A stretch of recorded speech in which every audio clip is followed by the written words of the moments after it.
தலைவரின் தலைமை உரை.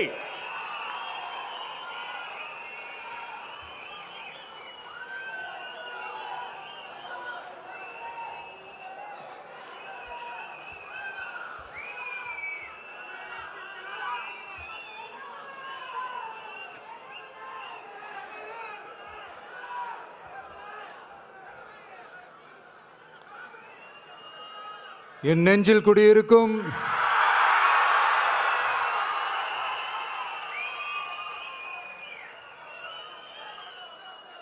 என்னுடைய தோழர்களுக்கும் தோழிகளுக்கும்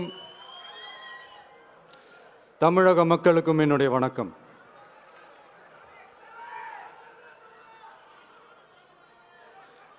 நம்ம குடும்ப உறவுகளை இழந்ததுனால சொல்ல முடியாத வேதனையிலும் வலியிலும் இவ்வளோ நாளாக இருந்தோம். அப்படிப்பட்ட அந்த சூழலில்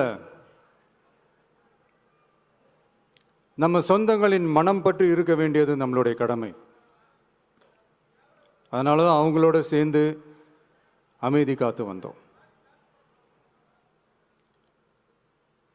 ஆனால் இப்படி அமைதி காத்து வந்த நேரத்தில் நம்மளை பற்றி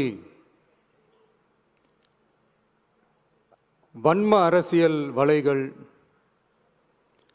அர்த்தமற்ற அவதூறுகள்னு இந்த மாதிரி நிறையா விஷயங்கள் நம்மளை பற்றி பின்னப்பட்டன, பரப்பப்பட்டன. இது எல்லாமே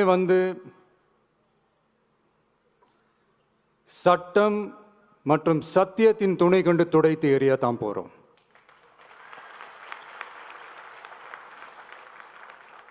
பட் அதுக்கு முன்னாடி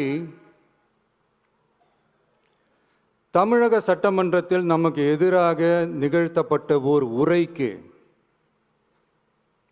ஒரு நாகரிக பதிலடி கொடுக்கணும்னு நான் நினைக்கிறேன்.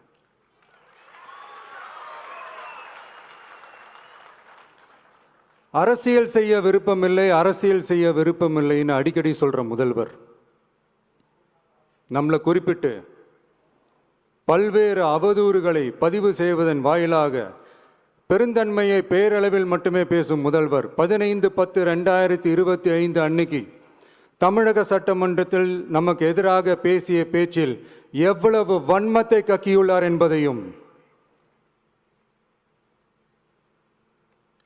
எப்படிப்பட்ட ஒரு அரசியல் செய்ய முயல்கிறார் என்பதையும் தமிழக மக்கள் உணராமலா இருப்பாங்க.